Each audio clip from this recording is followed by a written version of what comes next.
चल रहा है। सभी योजना में उनके भाई का भागीदारी है, शेयर, इसलिए पब्लिक लाख विरोध करते रहा, गिड़गिड़ाता रहा कि भाई इस तरह के गलत घटियाबाजी से आप काम कर रहे हैं। तो क्या मजाल है भाई कोई उस काम को रोक सके। अभी चले जाइए दुलवा से घर एक रोड बन रहा है मोहलिया का, उसमें भी पूर्व मंत्री मिथिलेश ठाकुर के भाई का पार्टनरशिप है। बालू के बदला क्रफर ड्राफ्ट से बोल्डर का जोड़ाई हो रहा है। अब इंजीनियर इतना मोटा पैसा खाया है कि इंजीनियर लाचारी में कुछ बोल नहीं पाता है। अब बहुत सारे इंजीनियर तो हम देखते हैं कि गढ़वा में 2 साल के अंदर ट्रांसफर करा के यहाँ बदली चला। पहले यहाँ से ट्रांसफर हुआ, गया दूसरा जगह काम किया, बोला कि जितना लूटने का सुविधा गढ़वा विधानसभा में है उतना कहीं नहीं है। बहुत अफसर बदली करा के 2 साल के अंदर आ गए। वैसे पदाधिकारी के विरुद्ध जैसे आपको मैं बता रहा हूँ, income tax, ED, CBI, ACB में लिखूंगा, उनके प्रॉपर्टी का जांच कराऊंगा। भाई 2 साल, जबकि नियम है कि 3 साल के पहले आप बैक नहीं हो सकते हैं। फिर उसी जिला, उसी जगह पर, उसी पोस्ट पर आपका 2 साल के अंदर पदस्थापन होता है। आपको बताना चाहिए कि इसके लिए आपको मंत्री जी को कितना रुपया देना पड़ा था। वैसे ही भ्रष्ट और करप्ट लोगों की वजह से, वैसे भ्रष्ट करप्ट पदाधिकारी की वजह से यहाँ के काम के गुणवत्ता को ताखा पर रख करके मंत्री जी जबरदस्ती काम करवा रहे हैं। आज तो सबसे ज्वलंत जो समस्या है, आज तो एक बात बहुत स्पष्ट हो गया कि मंत्री जी ही बालू चुरा के बेच रहे हैं। मंत्री जी के चुनाव हारना कहिए, बालू बंद हो गया। क्या बंद हो गया? क्योंकि मंत्री मिथिलेश ठाकुर जी थे, पदाधिकारी को प्रोटेक्शन देते थे।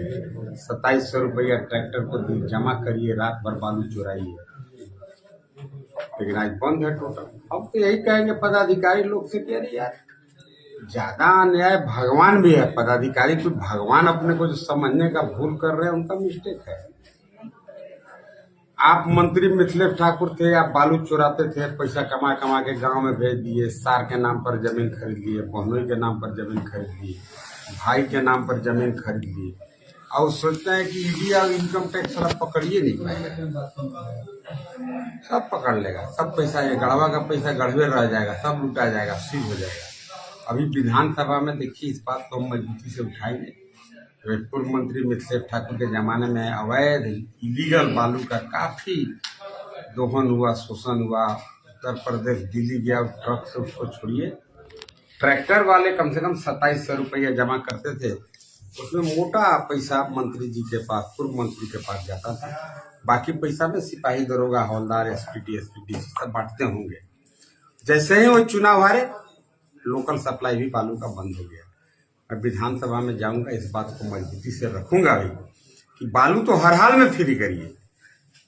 बालू अगर हर हाल में फ्री नहीं होगा तो आज अबू आवास, प्रधानमंत्री आवास नहीं बनेगा। गांव के बहुत सारा सड़क, नली, गली सब बन नहीं रहा है।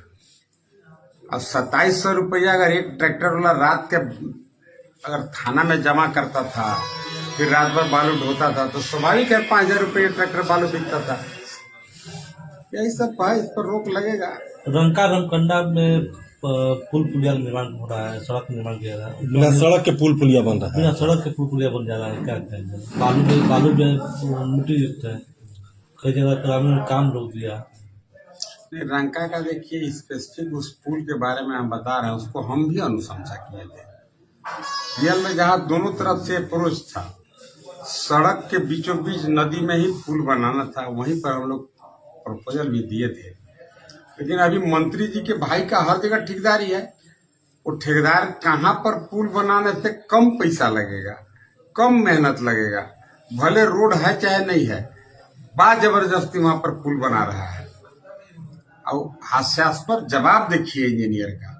आप ही लोग शायद इंजीनियर से पूछे कि जब सड़क नहीं है तो क्यों पुल बना रहे हो, तो कहता है कि नदी के किनारे किनारे सड़क बना करके और ले जा करके वहां पर रोडवेज को मिला देंगे। तो क्या उस एस्टीमेट में 1.5 किलोमीटर नदी के किनारे किनारे गार्डवाल दे करके रोड बनाने का प्रोविजन है? नहीं है। फिर टेम्पोररी जवाब दे करके बचने का पदाधिकारी काम कर रहा है। वो आप लोग का रिपोर्ट भी मेरे पास है, विधानसभा में मजबूती से उठेगा। ये सीधा सीधी प्राकलन घोटाला है कह सकते हैं। संवेदक को लाभ पहुंचाने के लिए सड़क है ही नहीं, पुल बना दिया, इसका क्या मतलब हुआ? कुछ नहीं हुआ। एक तो आप लोग देखे होंगे हाटू नदी में पुल बना है, अभी तक गाड़ी उस पर चला भी नहीं है, और पुल करे हो गया। जब जांच होगा जेल जाएंगे। देखिए सबसे प्रमुख बात आपको जो हम बता रहे हैं, 99% यहाँ पर संवेदक फर्जरी जाली कागज पर काम कर रहे हैं, अनुभवहीन है। आखिर अनुभव प्रमाण पत्र देने का मतलब क्या है कि भाई एक्सपीरियंस ठेकेदार काम बन करेगा, टेक्निकली मजबूत काम करेगा, अच्छा काम करेगा। देखिएगा कई जगह पुल के काम हो रहा है, कांडिये में वो पुल बना 10 करोड़ में, झूठों के वो जाली कागज लगा करके रंग का जन के पुल, जो पुल हम बनाए हैं दे दिया, और वह पे एक्सपीरियंस पर काम ले लिया, तो पुल तो टूटेगा।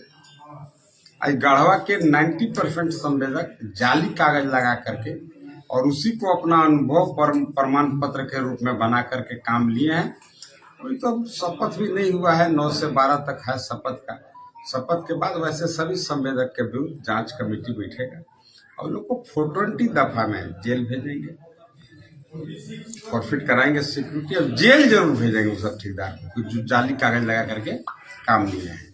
अब मंत्री जी, पूर्व मंत्री जी, तो भाई खुद उनका आपराधिक पृष्ठभूमि रहा है, इसलिए जेल तेल उनके लिए वैल्यू नहीं रखता है।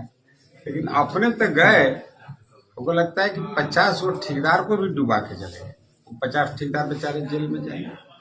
लेकिन मेरा धर्म है, मेरा फर्ज है, मैं कार्रवाई करा के उनको जेल में भेजूंगा। ठीक।